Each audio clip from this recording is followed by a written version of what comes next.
Je m'appelle Rasmus Holme et je suis suédois et je vis à Stockholm en Suède, mais je travaille à Copenhague.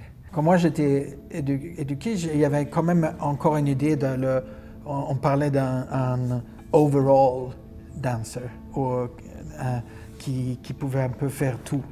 Peut-être on arriverait à faire un peu néoclassique comme ça, ou un vocabulaire assez basé sur la danse classique, ballet classique, mais aussi des autres choses, non? Plus moderne et puis contemporain.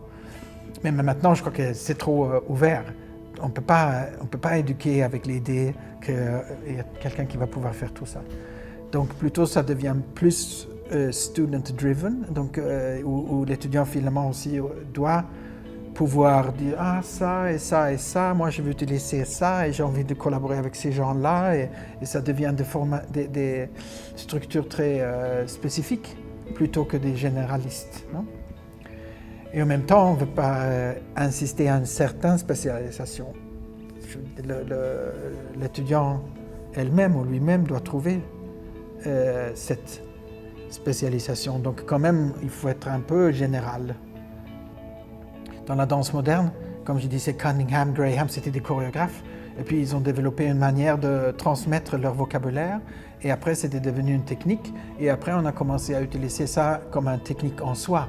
Donc même quelqu'un qu'on n'avait pas pensé qu'ils vont danser chez Graham ou chez Cunningham, on s'était dit que quand même, ça serait bien qu'il étudie cette technique. Donc il y a une espèce de mouvement comme ça, au shift par rapport à la fonction de ce travail et finalement l'application dans une autre fonction.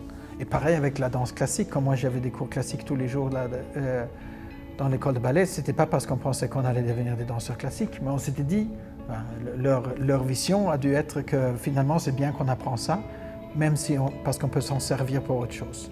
Donc il y a une espèce de transferable skill qu'on s'imagine.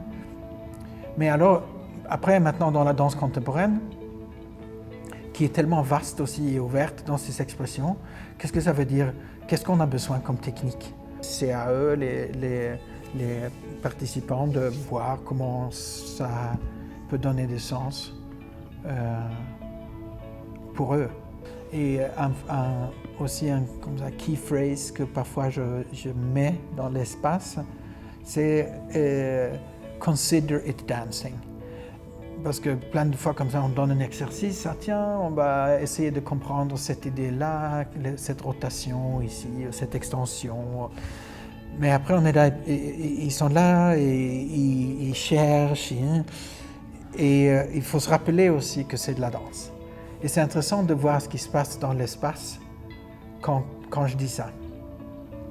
Parce que je ne dis pas qu'est-ce que c'est la danse. Je ne dis pas n'oubliez pas de faire ci ou ça pour que ça soit la danse.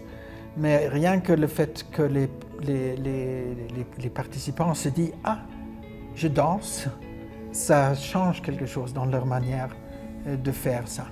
Donc quand ils partent ici, je voudrais bien qu'ils s'en aillent avec quelques idées comme ça de perception du corps. Qui peuvent peut-être se servir là où comme ils veulent, non? Ou là où ils sont. Donc c'est pas pour apprendre un truc spécifique, mais plutôt introduire quelques idées sur comment penser le mouvement et comment penser la danse.